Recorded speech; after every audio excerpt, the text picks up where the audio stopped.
እናቴ ታማ ልሂድላት ብለሃል ነበር? አዎ። እና ለእናቴ እኮ ትንሽ ልብሱ ዘርላት ብዬ እኮ ጫማው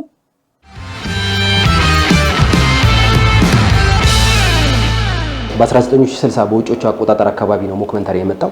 ግን በደንብ ፌመስ እየሆነ የመጣው በደንብ ደግሞ ህዝቡ ጋር እየተዋወቀ የመጣው በ90ዎች ውስጥ ነው እና ከዛ ጊዜ ጀምሮ እኔ እስከ ዛሬ እስከምሰራበት ወደ አገር ቤት ደግሞ እኔ በደንብ በሰፊው እኛን የሰራ ነውና እስከምናመጣበት ድረስ ዓለም ላይ በደንብ ተቀባይነት ያለው የቴሌቪዥን ሾው ነው። በተለይ ተጠቃሽ የሆኑ በዘውግ ደረጃ በይዘት ምናልባት ከኛ ጋር ትንሽ ሊራራቁ ቢችሉም ዘ ኦፊስ፣ ሞደርን ፋሚሊ እንዲሁም ሌሎችም በጣም ረጅም ጊዜ ከ11 ዓመት በላይ በተከታታይነት የቆዩ ተጠቃሽ ፊልሞችም አሉ።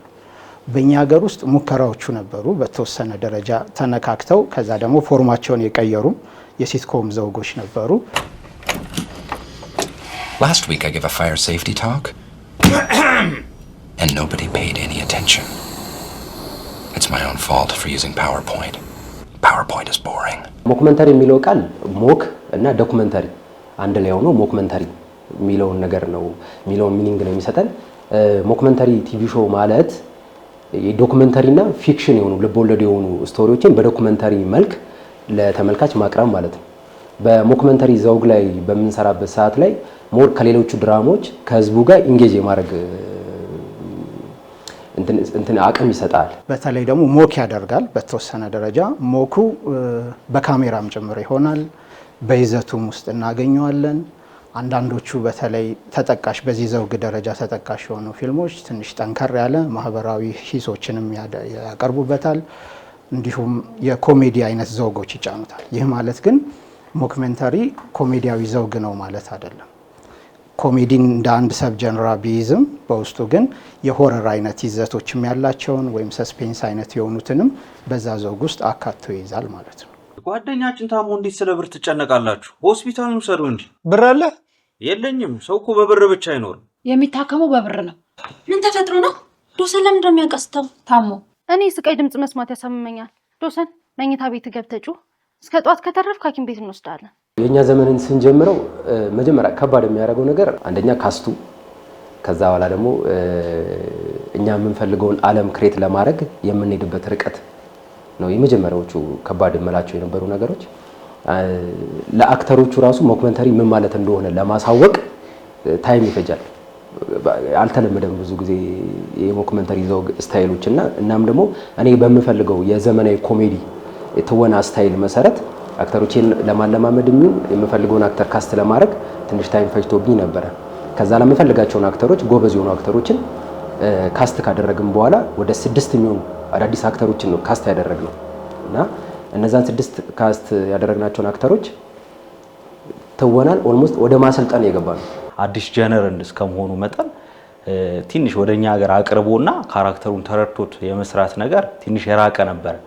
ግን 2 ዓመት ያክል ካራክተር አናላይሲስ ሰርተን በደንብ ወደ ጀነሩ የሚቀርብ ፊልሞች ለምሳሌ ዘ ኦፊስ፣ ሞደርን ፋሚሊ፣ ፍሬንድስ ለአክቲንግ እንዲመቸን ሞር ነፃነቱ እንጂ ዘ ኦፊስ እና ሞደርን ፋሚሊ ደግሞ ሞር ጃነሩን ስለሚሆን እንዴት አይነት ትወና ነው ምን አይነት ነገር ይፈልጋል በፊት ከምንሰራቸው ትወናዎች በምን ይለያል የሚለውን ነገር ዲቴል እያንዳንዱ አይተን ነው። ከባለቤቱ ተቀጣሪ አሽቃበጠ የሚባለው ለካ ሆነስ ለጓደኛችን የተከራከር ነው አላሽቃበጥንም። እሺ ትንሽ አሽቃበጣችሁ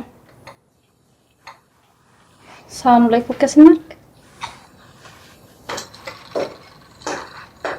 ሞክመንተሪ የራሱ ጀነራው ዲኮንስትራክት ያደርጋል። የተለመዱትን የሲኒማ ኤሌመንቶች ዲኮንስትራክት ያደርጋል።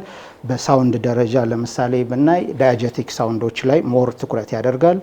ሳውንድ ዲዛይኑ ሞር ትኩረቱ በድርሰቱ ዓለም ውስጥ ያሉ ድምጾችን በማሰማት ላይ ነው እንጂ ከውጭ ወይም ገጸ ባህሪያቱ የማይሰሟቸውን ነን ዳያጀቲክ የሆኑ ድምጾች ላይ አያተኩርም። ያ ማለት በጣም ድምጾች ዋጋ አላቸው። በጀነር ውስጥ ዲቴል ነገሮች ይፈልጋል እና አንዳንዶች ሞክ ማድረግ ቀላል ነው ብለው ሊያስቡ ይችላሉ። ግን ቴክኒካሊ ራሱ ስናስበው ካሜራው እንኳን ስዊፕ ፓን በሚያደርግበት ጊዜ ፈጣን ዙሞች በሚጠቀምበት ጊዜ እነዛን ሴንስ ኦፍ እርጀንሲዎች ወይም ደግሞ ኢንቲሜት ማድረግ ከገጸ ባህሪያቱ ጋር ያለውን ነገሮች እንዴት ነው የምንገነባቸው እንዲሁም ፎርዝ ዎልን ብሬክ በማድረግ ይታወቃል ዘውጉና ያን ፎርዝ ዎል ብሬክ ስናደርግ እንዴት ነው ከኦዲየንሱ ጋር ቀጥታ የምንገናኘው? ያልተለመዱ የዙም እንቅስቃሴዎች እንዲሁም በፍሬም ደረጃ ዲፎርምድ የሆኑ የፍሬም ተቾች ሊመጡ ይችላሉ። እነዛ ግን ፐርፐዝሊ የሚመጡ ናቸው፣ ሚኒንግም አላቸው። ሚኒንጉ ደግሞ የተደራሲው ጋር ደርሶ የሚፈለገውን ስሜት ይፈጥራል ወይም ወደዛ ወደ ድራማዊ ዓለም እንዲገባ ያደርገዋል። የበፊት ስራዎች ለምሳሌ ሲሰራ ሞር ነፃነት አለው ከካሜራ ጋር ምንም አይነት ግንኙነት ስለሌለ ምንድነው አክቲንግህን እንደ ልብ ወይም መድረክ ላይ እንደ መስራት ልክ አሁን ስቴጅ አክቲንግ እንደተማርኩኝ ቲያትር መድረክ ላይ ስታቀር ምንም አይነት የካሜራ አንግል አትጠቀምም ወይ ለካሜራ ብለ ተዘጋጅተ ምናምን እንትን ስለማትል ነፃነት ይሰጣል። ይሄኛው ደግሞ ትንሽ ያዝ ያደርጋልና እያንዳንዱ ከካሜራ ጋር ኮሚኒኬት ስለሚያደርግ ራሱ ካሜራማኑ፣ ሳውንድ ማኑ፣ ላይት ማኑ ራሳቸው ስለሆነ ዶክመንት የሚያደርጉ ዲቴይል ለካሜራው እያንዳንዱ ነገር ታስረዳለ። ትንሽ እሱ ቻሌንጅ ነበረው። ሽማግሌው አባት ያውን በሽተኛው ደግሞ በጣም ናፍቀዋል። ታሪካችን ያስለቅሳል። ልገሉኝ ነው። ኧረ እኔ ርቦኛል። ምን አገባኝ ስለ እናንተ ታሪክ? ምግብ ስጡኝ። ፋና ሚዲያ ኮርፖሬሽን ለአዳዲስ የኪነ ጥበብ ዘውጎች ክፍት ቦታ እንዳለው ያሳየበትም ነውና እነዚህ ነገሮች ሲመጡ ያው ጊዜ ይወስዳሉ። አንዳንዴ ነገሮቹ በደንብ ሰው ጋር እስኪደርሱ ድረስ እነዛን ደግሞ በፕሮሞሽን እና ሰው ጋር እንዲደርስ በማድረግ ማድረስ ይገባል። እንደኛ ሀገር እንደመጀመሪያው በጣም ትልቅ ጅምር ነው በድራማ ውስጥ ያሉት። ምናልባት የተወሰኑ ሊሚቴሽኖች ሌሎችም እንዳሉባቸው ሊኖር ይችላል። እነሱ ደግሞ በጊዜ ሂደት የሚታረሙ ናቸው። ከክፍል እያደጉ የሚመጡ ታሪኮችን ያየንበት ነው። እነዚህ በዘውግ ውስጥ የገለጽናቸውን ኢለመንቶችም በደንብ ኤክሰርሳይዝ ለማድረግ የተሞከረበት ነው እና እነዛ ነገሮች ለምንድን ናቸው የሚለውን ደግሞ ሰው ወደሱ ስሜት እየተጋባበት እንደሆነ በሚረዳው ልክ ይገነዘበዋል ብዬ አስባለሁ። ስነ ስርዓት ያዙ። የሚሳቅበትና የማይሳቅበትን ነገር ለዩ። እኛ ደግሞ ቤተሰብ ነን። ቤተሰብ ደግሞ ይተራረባል። አይሜሮ አባቶች ጓደኛሽን አግብቶ ቤስት ፍሬንድም እንጀራ እናትም አመጣልሽ። በአንድ ድንጋይ ሁለት ወፍ ይሉ። ለምንድን ነው ማስብ? አስቅማ እሺ በቃ እንስቀልሻለን።